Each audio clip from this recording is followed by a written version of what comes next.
हम सुन रहे थे, जब हम आत्मा में प्रार्थना करते हैं तो हमारा विश्वास बढ़ जाता है। Thank you Lord Jesus. हम पढ़ेंगे मरकुस उसका 9 अध्याय 9:29, मार्क 9:29। मरकुस का सुसमाचार 9 अध्याय 29 वचन है ना, 29 राइट, 29।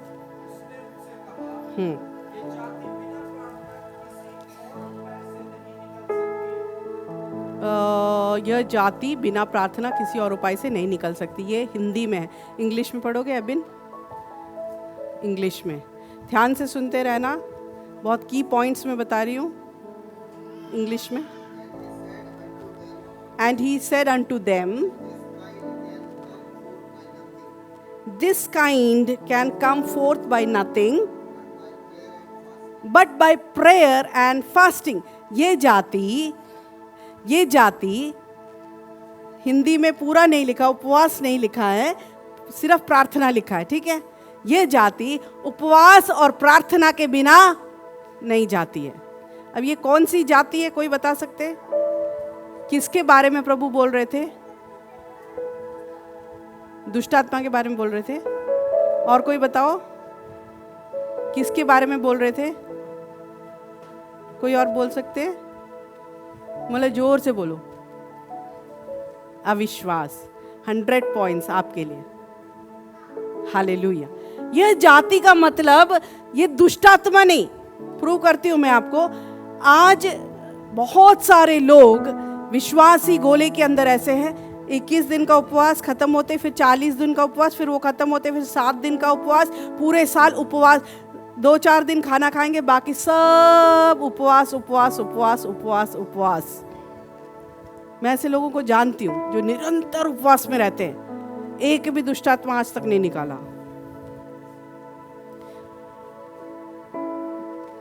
Here Jesus says, यह जाति, कौन सी जाति है?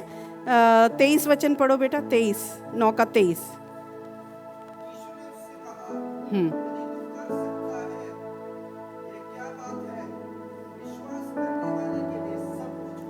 विश्वास करने वाले के लिए सब कुछ संभव है। चेलों के अंदर विश्वास नहीं था, इसीलिए वो कर नहीं पाए। यानी अविश्वास जो उनके अंदर है ना, दे हैड फेथलेस हार्ट।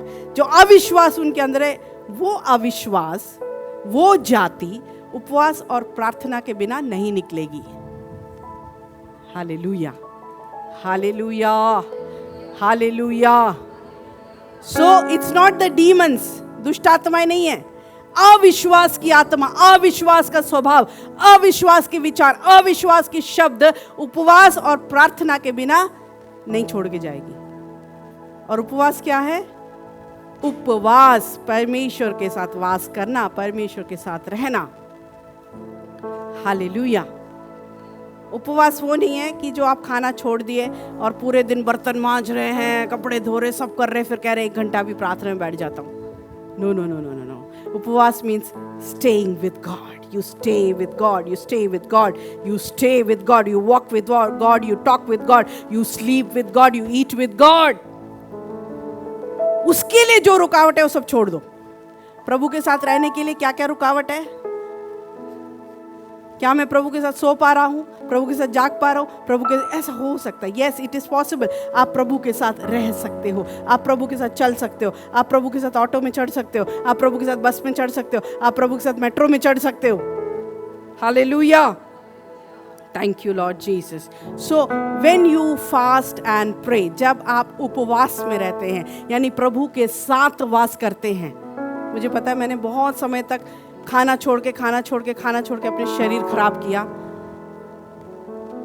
क्योंकि मुझे लगता था कि फास्टिंग करने से पावर मिलेगा। पावर तो प्रभु ने मुझे फर्स्ट डे में दे दिया था। जब प्रभु को अपनाया और डीजे अंकल ने मेरा सर पे हाथ रखा, तभी मेरे को पावर दे दिया था। Hallelujah, hallelujah.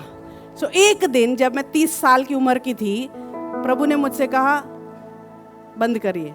बीमार, बेड रिडन, सिर्फ खाना बनाने के लिए उठना फिर लेट जाना, खाना बनाने के लिए उठना लेट जाना। प्रभु ने मुझे कहा छोड़ ये सब और सुबह ब्रेकफास्ट करेगी। मैंने कहा सुबह ब्रेकफास्ट, इतना बड़ा पाप मैं नहीं कर सकती। मैंने सुबह ब्रेकफास्ट करना शुरू किया। हमारे अंकल थे पावन अंकल, उन्होंने मुझे बोला सिस्टर कम से कम 2 ब्रेड सुबह खाना, आपका हेल्थ ठीक हो जाएगा। सुबह मैंने ब्रेकफास्ट करना शुरू किया, 6 किलो मेरा 2 महीने में गायब हो गया। तो नहीं मोटी थी मैं, फोटो है मेरे पास अभी भी।